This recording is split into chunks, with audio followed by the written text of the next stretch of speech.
Bizning hozir Shiratdagi chiqish Raila Әфәндиевга тәүлен белем-ру урта һәм югары белем алганда татар телендә файдалы интернет ресурсларны куллану турында чыгыш ясаячак. Раила Әфәндиевдәгез сездән көтәбез. Мин әле яртылаш кына Шалманарыттан меймәнем, яртылаш кына Актаныштан. Шуңа күрә Актанышларга кирип бетмимдер. Төп ягым Кукмара ягыннан, әти Кукмара ягыннан. 10 яшьтән инде мин мәгариф системасында, әни башлангыч сыйныфлар укытучысы иде. Ул башлангыч классларда, беренче классларда, икенче классларда дәрес игешләрен тикшергәндә, дәфтәрләрен тикшергәндә мин аның дәфтәрләрен тикшерергә ярдәм итәем. Анда әгәр дә 5 булса иде, йолдызчыклар куя идем тышлыгына дәфтәрнең. Шулай итеп мин мәгариф системасына кирип китү булды. Белем буенча мин югары белемне алдым Казан дәүләт педагогик университетында, физика һәм информатика укытучысы татар мәктәпләрендә. Менә без инде бик күп чыгышларны карадык, адымнарның чыгышында тагын мин саат 4-тән соң таштым, алдарак чыгышларын күрмәдем. Әмма дә ким бик күп күргән бар. Менә үземнең тәҗрибәне әйтәм. Татар авыл мәктәбендә укыдым. Татар телендә югары белем алдым һәм гомумән тормышта югалып калмадым. Бик күп кенә рус төркемнәре безнең татар группасындагы студентлардан эшләрне күчерәләр һәм сорыйлар иде бездән. Шуңа күрә без татар телендә урта белемне, югары белемне алып та беркайчан да югалмадык. Шуңа күрә үз телеңдә белем алырга кирәк. Мин эшләдем авыл мәктәбендә, аннары шәһәрдә 5нче гимназиядә укыттым, аннары Ранода эшләдем. Физика, математика бу юнәлешне курировать иттем, аннары мине мәгариф министрлыгына алдылар. Мәгълүматлаштыру министрлыгының мәгариф министрлыгының мәгълүматлаштыру бүлеген җитәкләдем. Аннары инде педагогик университетына шулай эшләдем, аспирантурага кирдем, әмма ләкин ятларга мөмкинлеге булмады. 2007 елда, мына 16 ел элек Белем-ру компаниясына нигез салдым. Анда татар мәгарифе өчен бик күп кенә эшләгән хезмәтләребез бар. Һәм инде моннан 10 ел элек, 2013 елда татар интернетын үстерү фонды барлыкка килде. Менә шушы ике компанияны җитәклим. Һәм турыдан-туры югары белемне бирәм дип саныйм, чөнки Казан дәүләт университеты, Казан федераль университетында элек ВМК дип атала, ХАРВМИТ дип атала. Высшая математика и информацион технология. Мин шунда алгоритмлар һәм ягъни программирование нигезләрен укытам, югары белем бирәм һәм инде татар телле студентлар белән татар телендә дә без бөтен процедураларны, функцияларны, программаларны карыйбыз. Шуңа күрә бу дәрәҗәдә дә татар телендә белем бирүдә өлеш кертәм дип саныйм. Әмма ләкин безнең күп эшебез, хезмәтебез ул нигездә өстәмә татар телендә белем бирү, шул урта белемне, башлангыч белемне, югары белемне. Инде Белем-ру дигән чагында сез бу проектны инде күптән беләсез. Белем-ру порталы ул хәзер вакытта әкренләп проектларны күтәрә үстерә барырга тырышабыз. Светса регистрациясын алдык. Хәзер вакытта укытучыларга бу эшләре, ресурслары, хезмәтләре басылган чагында алар шулай электрон матбугатта басылды дигән мөмкинлек алалар. Шулай ук Белем академиясына нигез салдык лицензия белән, анда шулай өстәмә һәм өстәмә балаларга һәм өлкәннәргә өстәмә белем бирү юнәлешендә. Шулай ук менә эшлим татар һәм башка шундый менә Ачык университет белән без тоже хезмәттәшлек итәсе килә, бик күп кенә башка проектлар белән дә. Шулай ук Белем академиясе менә аннан алда гына әйтеп китте. Айнур әфәнде техник яклары бик күп нигез алып тора. Аның теориясе, тызларын, ниләрен ясау аның кар авыр түгел. Әмма ләкин инде шушы техник бирем нигезендә аны сыйфатлы итеп ясап чыгу, программалау һәм аны күп кат тестирование, тест үткәреп, тикшереп, төзәтеп, гамәлгә кертү шактый вакыт ала. Белем академиясе хәзер вакытта үземе ашамый, ул әзерге вакыт әзер модул системасы белән эшләгән, әмма ләкин бу платформаны үзебез язып чыгасы җирләре шактый күп. Шуңа күрә Белем академиясе кайчан да булса көчле булып эшләп китәр дип ышанып калам. Бу Белем-ру белән бәйле иде. Бик күп кенә безнең ресурслар эшләнгән, әмма ләкин соң вакытта без инде татар интернетын үстерү фонды 10-гә якын грант алып, аның 4-сенә дә федераль дәрәҗәдә шул ук мәгариф, белем бирү юнәлешендә эшләр алып барыла. Һәм аның бер зур проект хәзер вакытта күбрәк шуңа да игътибар бирәбездер. Ул Белем радиосы дип атала. Белем радиосы балалар һәм яшүсмерләр интернет радиосы.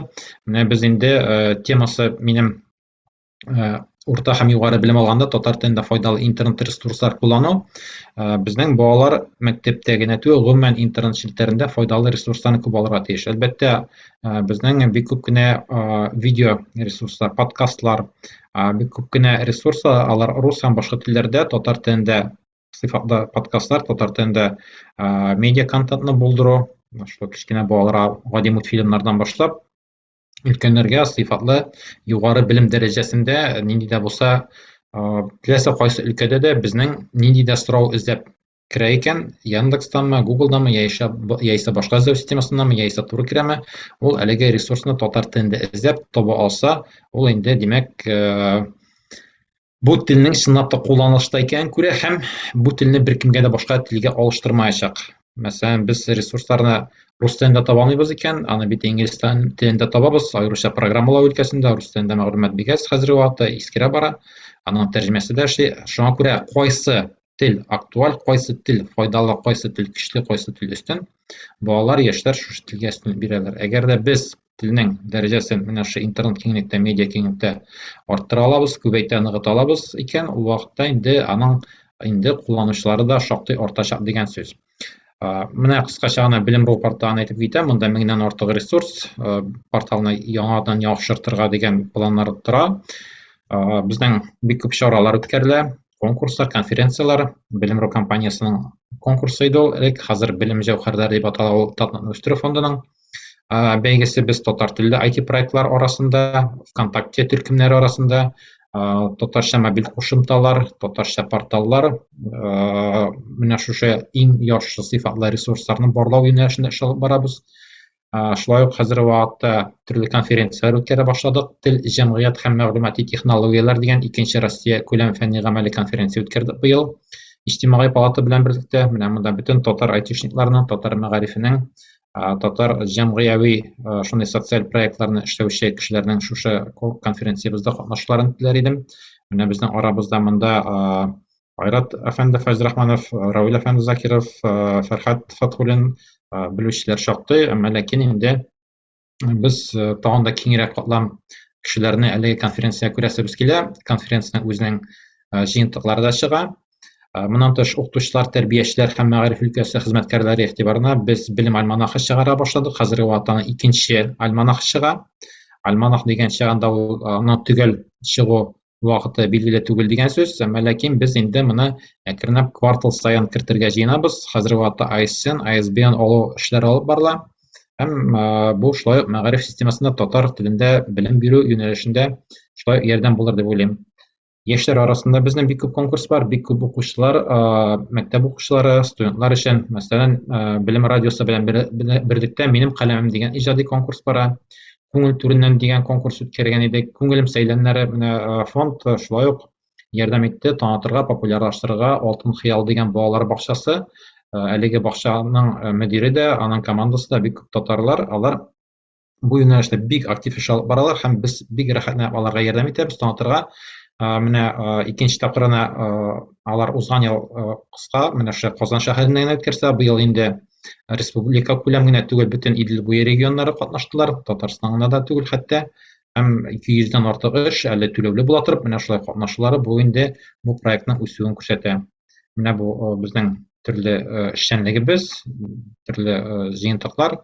Шулай ук медиа ресурсларга килгән чагында Татарстан иллюстрацияле энциклопедиясын мультимедиа диск ясап чыктык. Аның зур бик яхшы Россиядә беренче урын алды әлеге энциклопедия үз вакытында.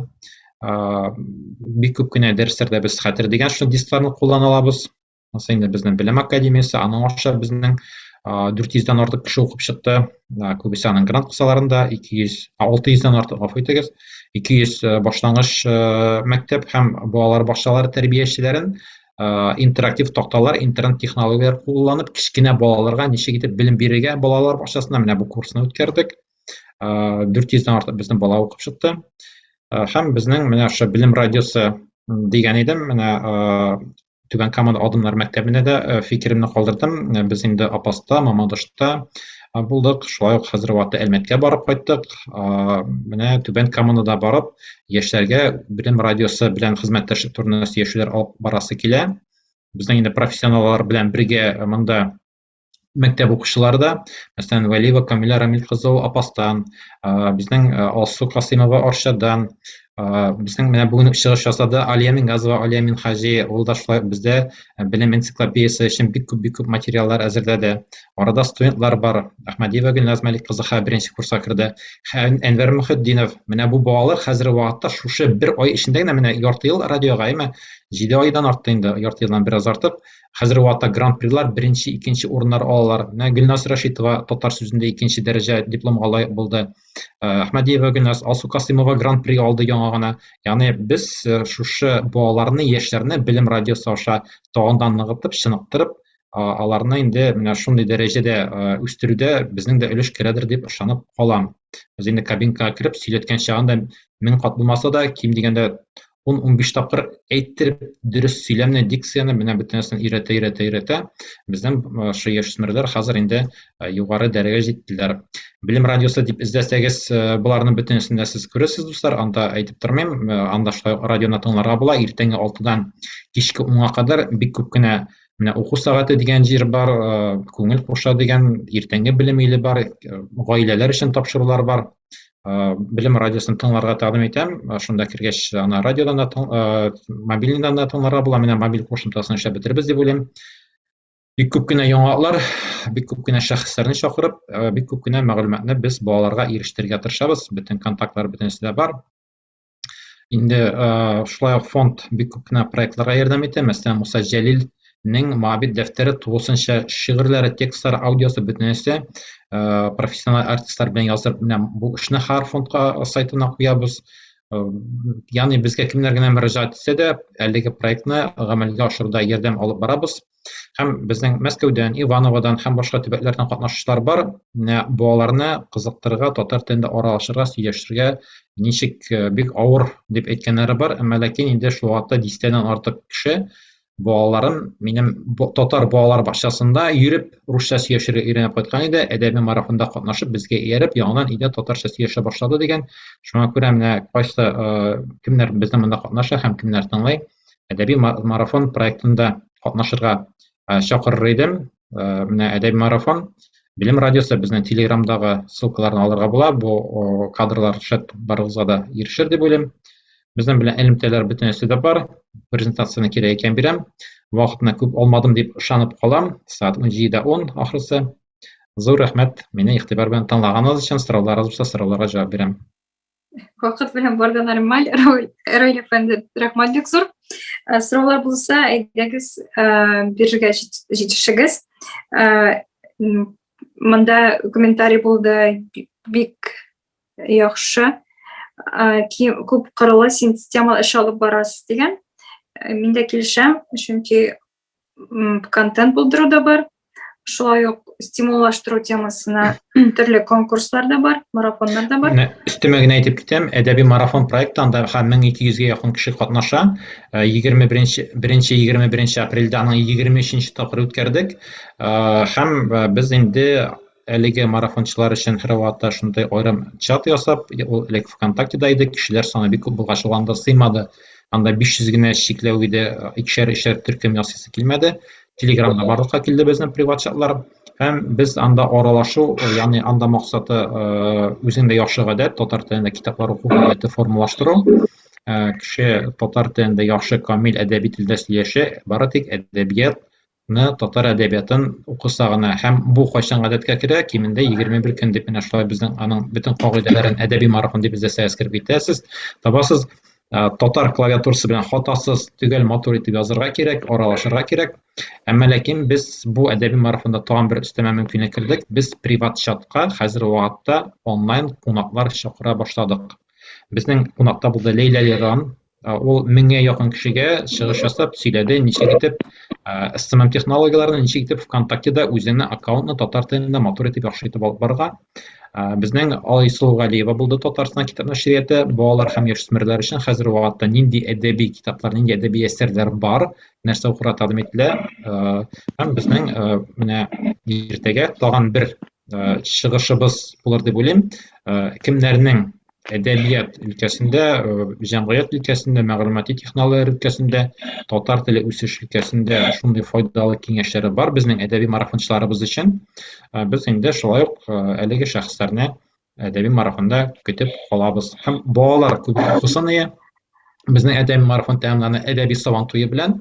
Безнең беренче ел Арчада булды, икенче ел Сабада булды. Быел 11 августта Апас районында үткәрелер дип көтәбез. Һәм 21 июльдә җәй уртасында безнең әдәби марафон була 18 яшькә кадәр балалар өчен нигездә. Шуңа күрә яшьләрне, яшүсмерне, балаларны менә шу әдәби марафонда катнашырга чакырабыз һәм инде әдәби сабан туенда көтеп калабыз. Бик зур, бик матур чара. Татарстан Язучылар берлеге белән берлектә. Ул хәтта безнең узган ел алган иде Президентский фонд культурных инициатив грантын. Грант хисабына без бик күп кенә эшләрне башкарып чыга алдык. Һәм инде шушы юнәлештә кем финанс ягына, кем гомумән нинди ярдәм күрсәтә ала, без бу ярдәмне кабул итәргә әзер, чөнки ул фонд шушы фонд эшчәнлеге белән алып барыла. Һәм инде безнең республика җитәкчелеге дә зур ярдәм күрсәтә башлады. Аларга да зур рәхмәт. Сезне әдәби марафонда һәм гомумән бөтен безнең проектларда көтеп калабыз. Рәхмәт бик зур. Айрат, синең сорау бар дип аңладым. Райл, син шәхси бәйләмә буенча кайсы мәктәпләрдә Казанда балалар яхшы татар телен белә, икенче гимназиядан башка, һәм алар менә төрле фәннәр буенча инде татар телендә фикер алыша алалар. Безнең 10-нчы татар гимназиясе актив катнашты. Анда чөнки күп нәрсә укытучыларыннан тора, аларның укытучылары бар һәм директорлары. Безнең шулай ук беренче татар гимназиясеннән актив катнашучылар бар. Адымнардан катнашучылар бар. Менә шушы 3 мәктәп аерып тора дип уйлыйм. Һәм 12-нче кызлар гимназиясеннән шулай бераз бар. Күбрәк безнең авыллардан иң күп, иң актив ул Апас районы Каратун мәктәбе. Анда бөтен мәктәп директоры белән берлектә бөтенесе бергә әдәби марафонда катнашалар. Һәм аларның әле иртәнге звоноклары гади звонок белән түгел, Белем радиосын тыңлаудан башлана хәтта. Шәп. Иншалла. Без Шалада Гали Якыш белән берлектә аларның белән хезмәттәш итәбез, Фирдүсә ханым белән.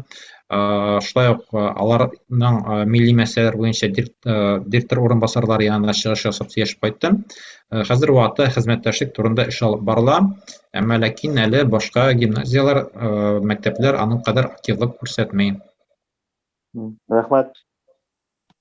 Рәхмәт бик